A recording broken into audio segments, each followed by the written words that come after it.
मैंने नारा डॉक्टर जावेद अहमद जिंदाबाद, इंकलाब जिंदाबाद, इब्राहिम प्रताप जिंदाबाद। फतेह करने के बाद वो जीत का जश्न मनाने के लिए शहर की सड़कों पर निकला तो उसने देखा कि पूरा शहर जश्न मना रहा है, लेकिन एक आदमी सड़क के किनारे पेड़ के नीचे एक चादर तान के सो रहा है। सिकंदर को गुस्सा आया, सिकंदर अपने घोड़े से उतरा। उस सोते एक एमपी से रुक जाएंगे, 2 एमपी से रुक जाएंगे, 3 एमपी से रुक जाएंगे, नहीं, तब रुकेंगे सरकार बदलेगी, तब रुकेंगे जब राज्यसभा में भी बहुमत होगा, तब रुकेंगे जब दिल्ली की गद्दी पे इंडिया अलायंस का प्रधानमंत्री बैठा होगा, तब इस तरह के मसले पेश ही नहीं आएंगे। इसलिए अपने दिमाग को खोलिए, अपनी आंखों के पर्दे हटाइए, अपने दिलों में जो थोड़ी बहुत इधर उधर की कोई खटास हो उसको किनारे करिए, क्योंकि जब मकसद बड़ा होता है तो छोटी छोटी चीजें नजरअंदाज की जाती है या नहीं की जाती, छोटी छोटी चीजें नजरअंदाज की जाती है। ये सड़क नाली, इसलिए भी मैं आपके बीच में आया। आप डॉक्टर जावेद साहब को फिर भेजिए, पार्लियामेंट सरकार बनने जा रही है। एक तरफ लोकसभा में ये खड़े होकर के एमयू के मुद्दे पर लड़ेंगे, दूसरी तरफ राज्यसभा में मैं खड़ा होकर के एमयू किशनगंज के मुद्दे पर लड़ूंगा, ये वादा कर रहा हूं आपसे। और सिर्फ लड़ूंगा नहीं, देखिए तकरीरें करना एक अलग बात है, आपको खुश करने के लिए सरे मिंबर को ख्वाबों के महल तामीर करते हैं, इलाजे गम नहीं करते, फकत तकरीर करते हैं।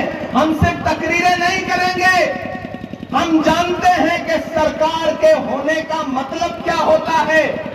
हम एक एमपी चुनने और हराने के खेल से आगे बढ़ करके सरकार बनाने और बिगाड़ने के खेल में लगे हुए हैं, उसमें हमारा साथ दो। क्योंकि कोई कितना भी पार्लियामेंट, जो नाराजगी थी वो आज खत्म, जो शिकायत शिकवा अपनों से होता है, मुझसे भी मेरे अपनों को होता है, लेकिन जब लड़ाई बहुत बड़ी है, लड़ाई राहुल गांधी को जिताने की है, कांग्रेस पार्टी की सरकार बनाने की है। और जो यहां आरजेडी के कार्यकर्ता हैं, मैं उनसे भी कहना चाहता हूं, साथियों,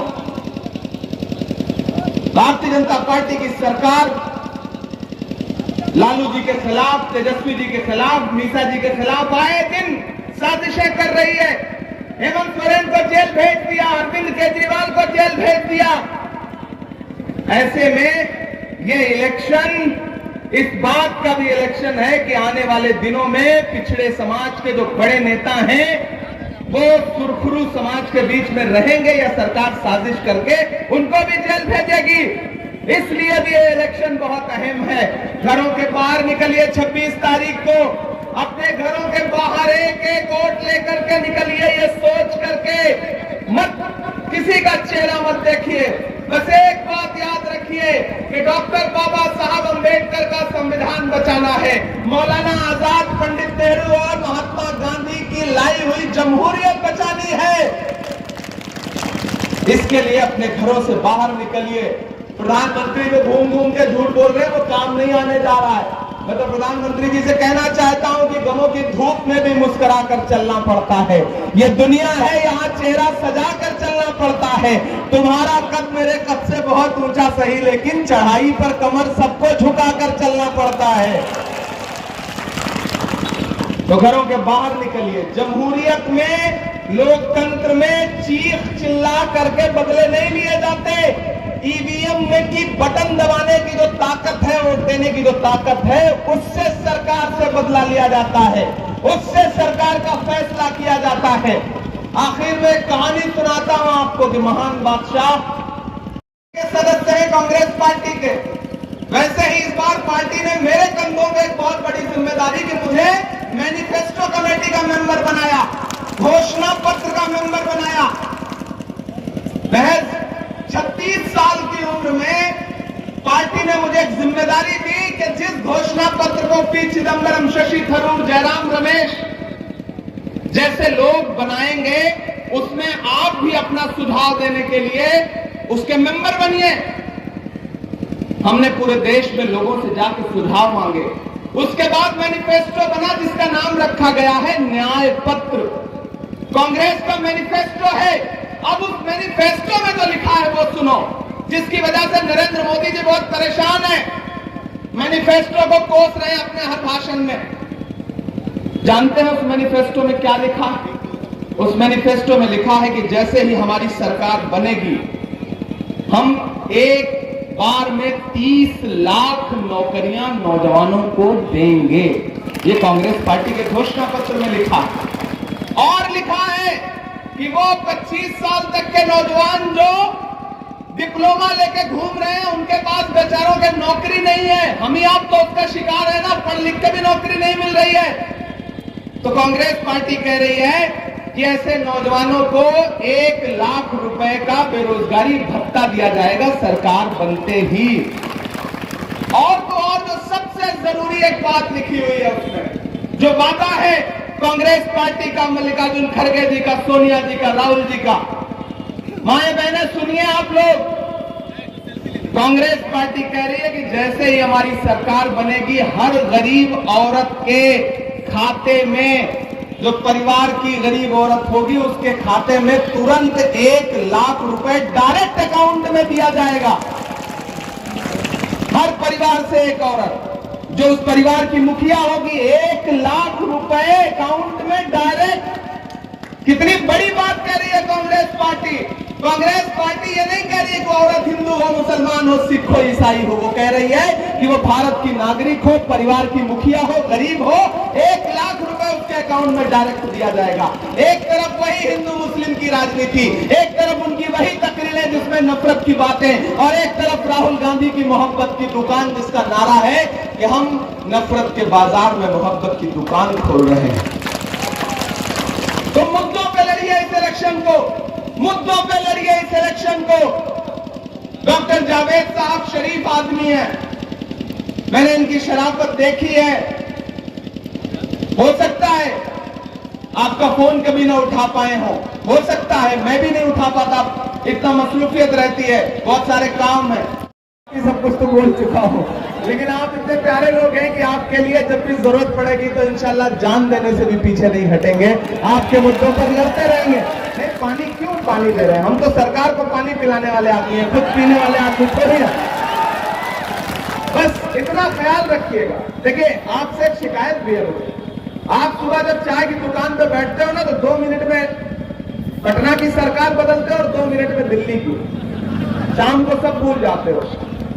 अगले दिन सुबह जब वोट देने जाना होता है तो आपको लगता है कि यार डॉक्टर जावेद तो जीत ही रहे हैं, मेरे एक वोट से क्या हो जाएगा, लाइन बहुत लंबी होगी, धूप होगी। नहीं, फिर मेरे सर पे कड़ी धूप की बौछार गिरी, मैं जहां जाके रुका था वहीं दीवार गिरी। लोग किस्तों में मुझे कब्ज करेंगे, शायद सबसे पहले मेरी आवाज पे तलवार गिरी। आज आवाजें बंद करने की साजिशें हैं, आने वाले दिनों में और न जाने क्या क्या बंद किया जाएगा। ऐसे में बहुत हो चुका, अब बदलिए, उठाइए कांग्रेस पार्टी का झंडा, उठाइए आरजेडी का झंडा, जाइए अपने दोस्तों को, रिश्तेदारों को, घर वालों को समझाइए। और ये जो इधर हमारी अम्मा बहने, माई, अम्मी, दादी सब खड़ी हैं, आपसे खास तौर से एक बात कि अगर आपने तय कर लिया तो घर का एक वोट भी इधर उधर नहीं जा सकता। अगर वो किसी और का झंडा पकड़ के घूम रहे हो ना, तो उनको आज रात में धमकी दे देना कि अगर 26 तारीख को वोट नहीं दिए तो कम से कम 1 हफ्ता घर पे खाना नहीं मिलेगा। ये समझा देना उनको, क्योंकि 1 लाख रुपया किसके अकाउंट में आएगा? आपके अकाउंट में आएगा। तीर पे, इधर पे, उधर पे, माझा पे, पतंग पे वोट देने से 1 लाख रुपया अकाउंट में नहीं आएगा। लेकिन हाथ के पंजे पे वोट देंगी आप, तो हर गरीब परिवार की जो जिम्मेदार महिला है उनके अकाउंट में 1 लाख रुपए डायरेक्ट आएगा। तो डायरेक्ट आपका फायदा है। तो अगर घर वाले इधर उधर, साहब, शौहर, बच्चे इधर उधर कोई झंडा पकड़े घूम रहा हो, तो आज शाम को उनको समझा दीजिएगा कि नहीं, 26 तारीख को डॉक्टर जावेद को वोट देना है, राहुल गांधी को वोट देना है, इमरान प्रतापगढ़ी को वोट देना है। हम वादा करते हैं आपसे कि जैसे ही सरकार बनेगी, इस योजना का सबसे पहला फायदा हमारी कोशिश होगी कि किशनगंज की औरतों को, किशनगंज की महिलाओं को, यहाँ के नौजवानों को, यहाँ के बुजुर्गों को मिले। जाते जाते आपसे किसानों की ऋण माफी कितना बड़ा घोषणा पत्र में ऐलान है। कीमत तो बहुत बढ़ गई शहरों में धान की, लेकिन विदा न हो सकी बेटी किसान की। मौका मिला तो लोगों ने कुर्सी के वास्ते तस्वीर ही बिगाड़ दी हिंदुस्तान की। अब कांग्रेस क्या कह रही है कि हम न सिर्फ एमएसपी देंगे बल्कि ब्याज जो ऋण आपके ऊपर है, जो लोन है, उसको भी माफ करेंगे। और राहुल गांधी वादा कर रहे हैं, नरेंद्र मोदी जी नहीं कर रहे हैं, इसलिए जुमला ना समझिएगा उसको। कौन कर रहा है? राजीव का बेटा वादा कर रहा है। कौन कर रहा है? इंदिरा का पोता वादा कर रहा है। कौन कर रहा है? राहुल गांधी वादा कर रहा है।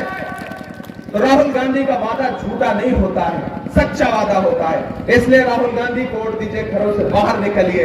इंशाल्लाह मैं फिर आपके बीच में आऊंगा 4 जून के बाद आपका शुक्रिया अदा करने के लिए। अभी 2 सभाओं के लिए जाना है, हेलीकॉप्टर तैयार है, आप दुआ दे करके भेजिए, जाऊं वहां भी मुखातिब हूं। मैं डॉक्टर जावेद को अपने साथ हेलीकॉप्टर में ले जा रहा हूं अगली सभा के लिए। इसलिए आज से इस इलेक्शन को खुद लड़िए। इलेक्शन का मतलब सिर्फ वोट देना नहीं होता है, इलेक्शन का मतलब सपोर्ट देना भी होता है। तो डॉक्टर जावेद को सपोर्ट दीजिए, गिले शिकवे भुलाइए, मलाल खत्म करिए। किशनगंज वालों, अपना एमपी डॉक्टर जावेद को चुनिए, डॉक्टर जावेद चुने जाएंगे। आप किशनगंज चुन के दीजिए, हम दिल्ली में सरकार बना के देंगे, ये वादा कर रहे हैं आपसे।